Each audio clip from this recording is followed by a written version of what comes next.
Welcome back, Canisius High School community. This is Andy Deyell, Vice President for Institutional Advancement, back with another episode of Conversations with Canisius. I am joined today by Father Dennis Baker, class of 1998. Father Baker is the president of Xavier High School of Micronesia, and he joins us today to take us through his life journey and talk a little bit about his school. Father Baker, welcome. Nice to see you.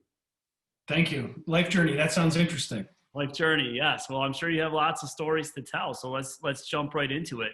Class of '98 was not too long ago, but take us back in time a little bit, Father Baker, and tell us about sort of your journey to Canisius High School, and then take us a little bit through your career since then. Where you went to school and sort of how you found yourself becoming a Jesuit and then becoming the president of a school out in the middle of the Pacific Ocean. Yeah, it's interesting. Coming to Canisius, I was one of them. My family is not from Western New York. My mom's from Jersey. My dad is from downstate. We moved up here. My dad started working at Niagara University when I was, I think, about 7 years old. So we never had any family up here. And so, I lived in Niagara Falls. That's where we lived. Like I said, my dad worked at Niagara.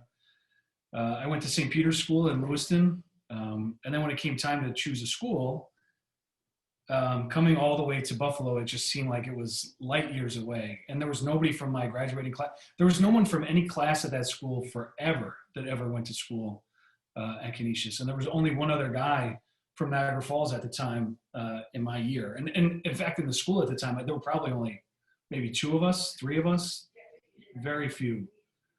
So it was a big leap, not just for me, but for my family too.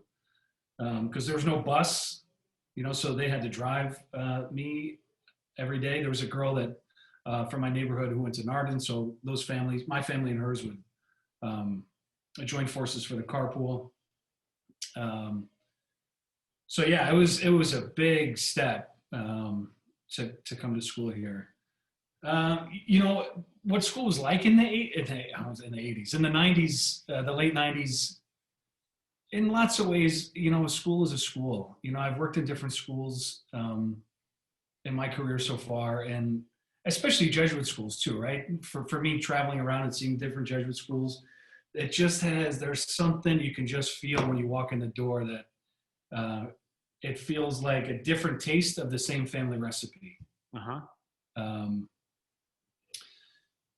So yeah, in the same way, I think today when I go visit Jesuit schools, and I'm sure we'll get to this, but I'm doing some work for Canisius right now too. In some ways, it's very similar, right? Smart guys who are very funny, who are engaged, they're into making the world a better place. Really committed teachers, a great sense of community. I think that's one thing that our Jesuit schools do really well. If I would notice a difference between my time and now, it would be that there are way more lay people involved in the mission of Ignatian education, of Jesuit education, Ignatian spirituality. Lay people really have gotten on board in a way that I don't think was true in the late 90s. So yeah, in some ways, yeah, it was very different from today. In some ways, it's the same. Yeah, it's almost exactly the same. And that Jesuit bug bit you pretty early, so I know where you went to undergrad, but tell us a little bit about sort of, you graduate from Canisius, you start your time in college, and then tell us a little bit about your career. Yeah, I went to Fordham for my undergrad. Fordham is in my family too. My grandfather went there. He graduated in 1939. He played football there. He was on the same team as Vince Lombardi. So the Jesuits I always heard about growing up. My mom went to Lemoyne College, a place that you know well. My uncle Steve went there. So Jesuit education, my sister went to Xavier. My other sister went to Lemoyne too. So Jesuit education was kind of in our family. Like I said, my family's kind of from more towards New York anyway. So I really wanted to go back to New York, and I just love going to school there. I said this the other night at dinner in the house. And the Jesuits at Canisius took really good care of me, and the Jesuits at Fordham took really good care of me too. They were very concerned about, what my GPA was, of course, but they were way more concerned with what kind of person I was becoming. I got a job in the dean's office there for Jeff Von Arx, who later on was the president of Fairfield. And those guys, like I said, they really kind of took me under their wing and looked after me. And, you could just tell that maybe they were so happy too. And I was thinking, maybe I would think about it later on down the line. And it wasn't until after college, I was doing a master's degree. I was living in Ireland, and, I had some relationships that had broken up, and I just thought, I was 23 then. I thought, I'm going to be 24. I'll have completed a master's degree. I traveled a lot. I'm not dating anybody right now. Like, if I'm ever going to try this, now's the time, right? And I figured I'd come back to the States, I'd apply. They'd tell me, no, I don't think so. Nice try, pal. And then I could get out of my system. But that's not what happened, of course. They said yes. I entered the novitiate, and I wouldn't say I lived happily ever after, but it's an awesome life. It's been great. So I'm assuming that as you enter the novitiate, there are times when you maybe are questioning, sort of what path you're going down. Like, at what point did you know, like, this was definitely sort of the life that I was going to pursue, and this was going to be who I was? I wouldn't say until probably my first assignment in Micronesia, actually. So I was assigned to Xavier High School in Chuuk as a novice. My second year on what's called long experiment, where you go out to an apostolate and you work for 6 months before you take vows. And it's really when all the stuff that you had learned in the novitiate before, those, that past year and a half, it's kind of like, okay, well, go out there and see what that looks like in real time. Where you're not just in the novitiate kind of with other novices and the staff kind of by yourself, and you're not on short little experiments. You're out there for 6 months, kind of trying it on, if you will. And I just found myself being so happy and content and challenged appropriately. And I knew I was ready to take vows. But, life doesn't happen like that. And it doesn't, I don't know anybody in my time who can point to like some moment where, God whispered to them or like sent a bolt of lightning. There was no burning bush. I don't think God does that anymore. So if he does, he doesn't do it to anybody I know. That's right. So yeah, I mean, you got to keep kind of seeing if this is what makes you happy, and also, is this a fit? And that like I said, that does not happen immediately. It takes time.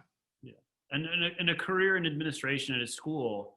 So you had some early experience there at Xavier.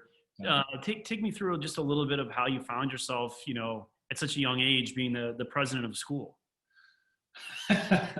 Well, here's the thing, right? I suppose on the one hand it was young, but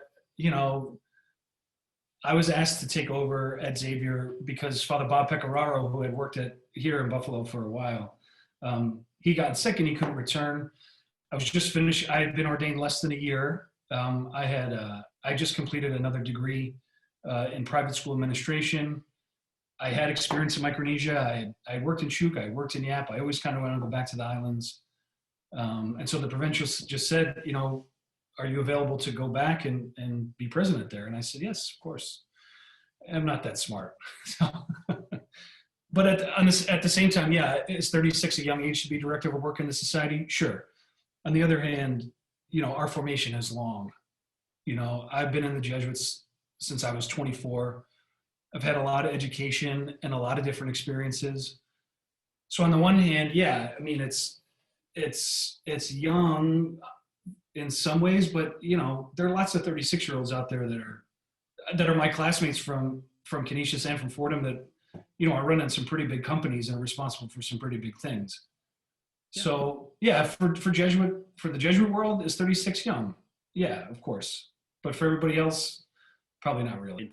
When you think about your teachers and you think about your sort of classmates, what were some of the lessons you think you learned in your 4 years at Canisius that helped prepare you to lead a school yourself? It better be fun.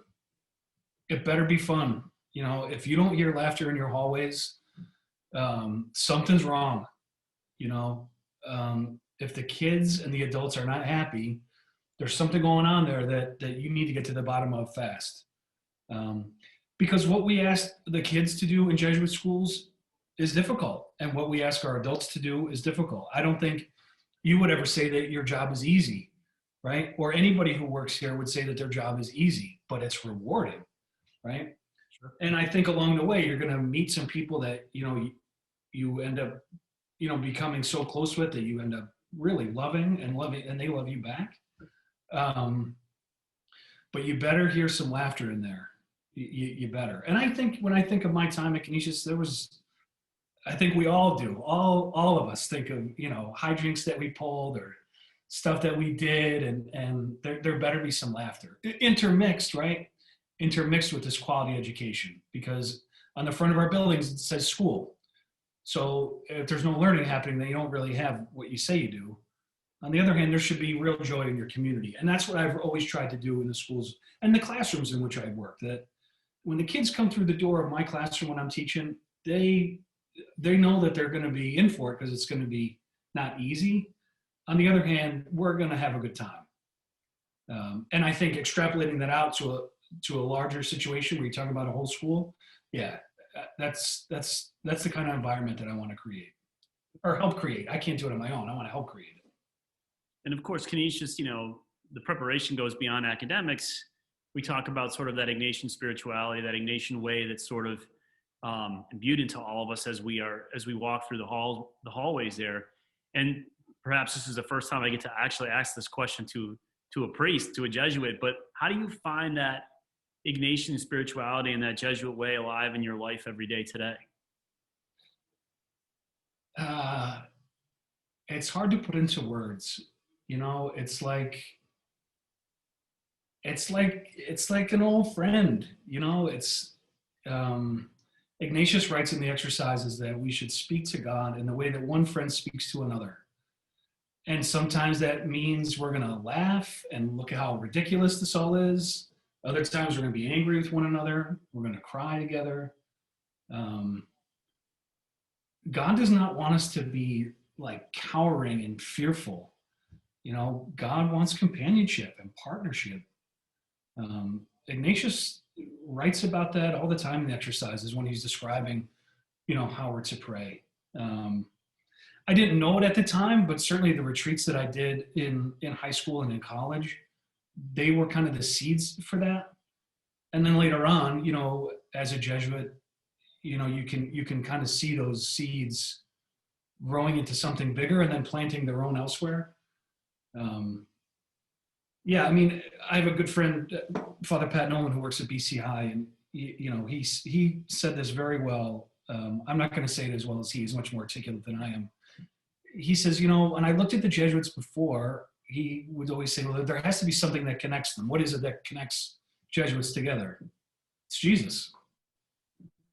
And that is true. My best friends are Jesuits, hands down, and it's because we have similar prayer lives. And I think we see the world through similar milieus. Yeah. As you are able now to reflect back on your time, and as you've moved along in your career, what advice would you give to young people today who are just starting out in the world, or maybe fresh out of college, or they're going to college, or they're starting a career, or they're considering a religious life?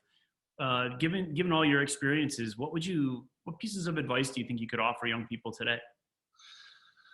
You got to do the small things that can seem boring. And I think when I talk to seniors, at Xavier in Micronesia, especially when it gets towards graduation, right?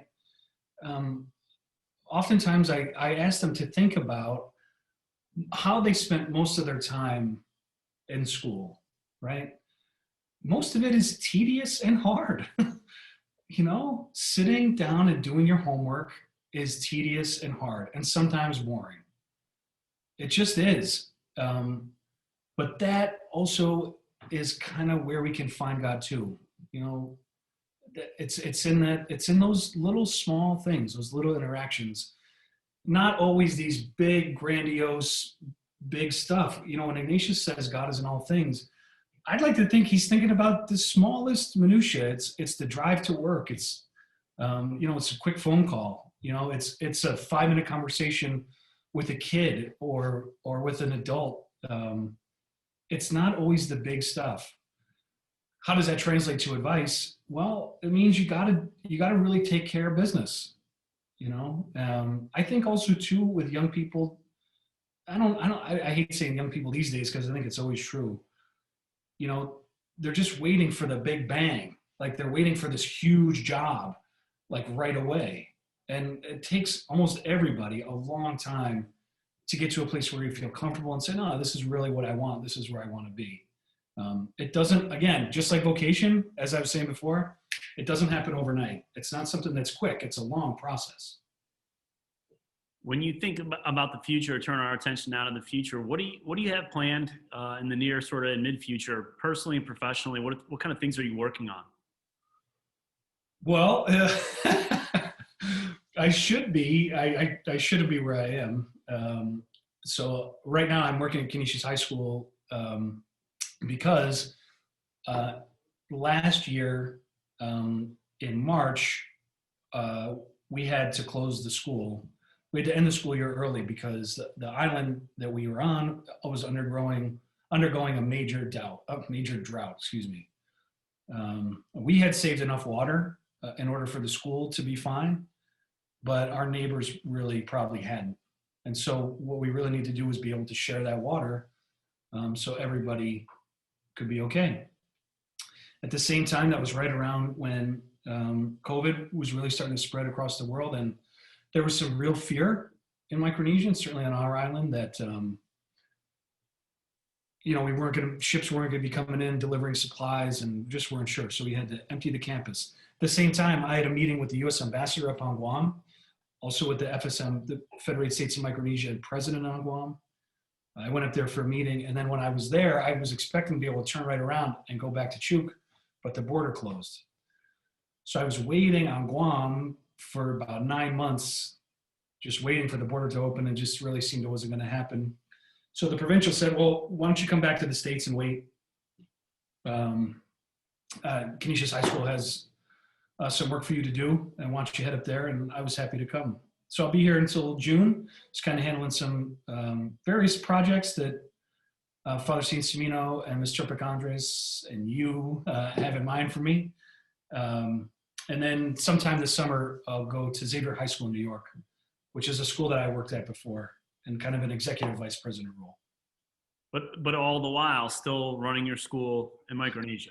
Yeah, so that's part of it too. Is every day I get an email of here are the list of purchases that we need to make, and I can approve them, or say I need to learn more about something about that. And I handle all the purchasing and ordering for us. So like when we need toner, I have to buy the toner and find a way to ship it out there.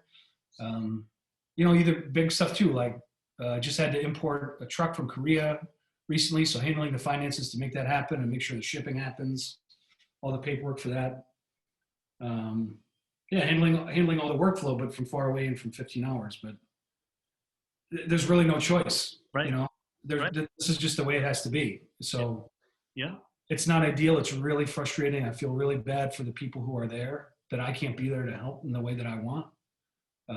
But as I say, there's really no choice right now. And everybody's going through this COVID thing a little bit differently, but at the same time together. So thanks for joining us for a few minutes and just sort of giving us a little update, sharing your story. I know I'll be seeing you around a lot over the next few months, and I look forward to hearing more about your adventures and your career, and we will keep the Canisius community updated for sure. So thanks for joining us today, Father. You're welcome. Happy to do it. Talk to you soon. Take care.